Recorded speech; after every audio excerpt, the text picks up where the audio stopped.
Well, knots of screaming progressives, increasingly a fact of life across the country, certainly here in Washington.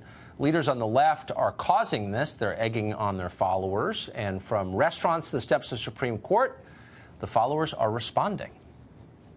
You see anybody from that cabinet, you get out and you create a crowd. When they go low, we kick them. Sexist, racist, anti-gay.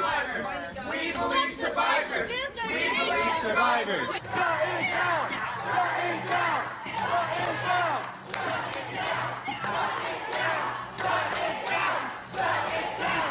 Shut it down! Shut it down! This has been going on for months now.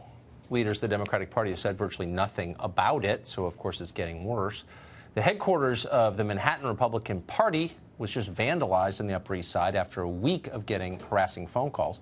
Meanwhile, the left continues to project that it is the right that is fetishizing violence.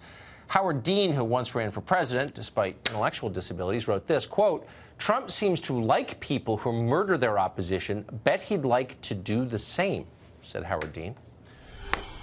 Former Governor Dan Bongino was a former Secret Service officer and NRA television contributor, and he joins us tonight. Dan, this does seem like projection here. So as the left gets more violent, they become more convinced that it's actually the right getting violent.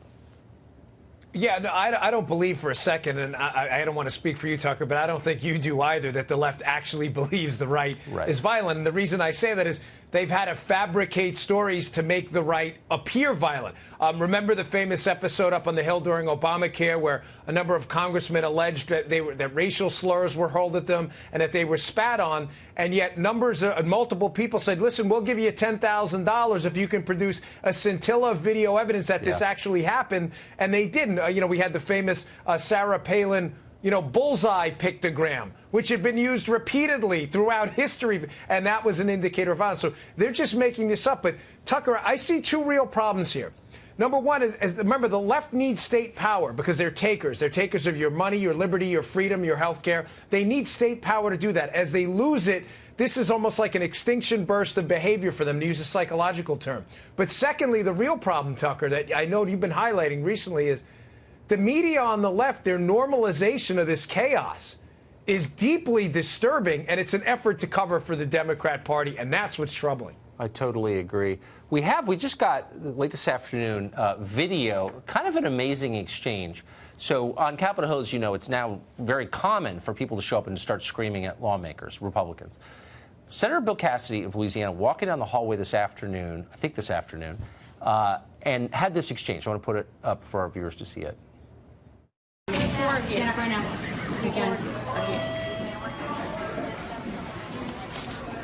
Senator Cassidy, can you please apologize to my children for ruining their futures? Hey, guess what? If in the future somebody makes it, I know your parents are using you as tools.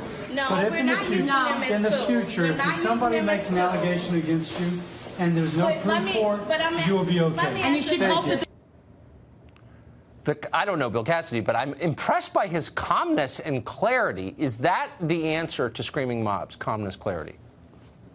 Yeah, it always is, because, and listen, Tucker, I don't think it's a big mystery. Like, I can get feisty sometimes. My Queen's personality comes out. But there's a reason this works. When I ran for office in Maryland, I'll never forget this. You're not speaking to the liberal. The liberal, in many of these cases, is irrational, is already committed to the fact that you're an evil person, that not just that you have evil ideas, right?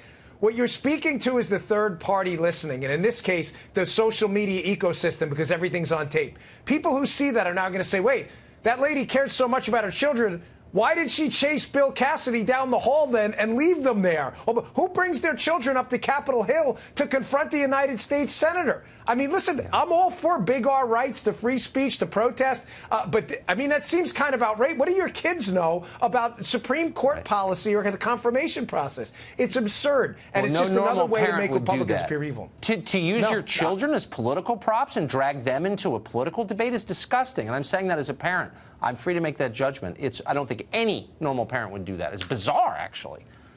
I wouldn't either, Tucker. I have two girls myself. Of course not. That's I mean, ridiculous. I don't even talk politics with my adult children. Like, please. Thank you, Dan.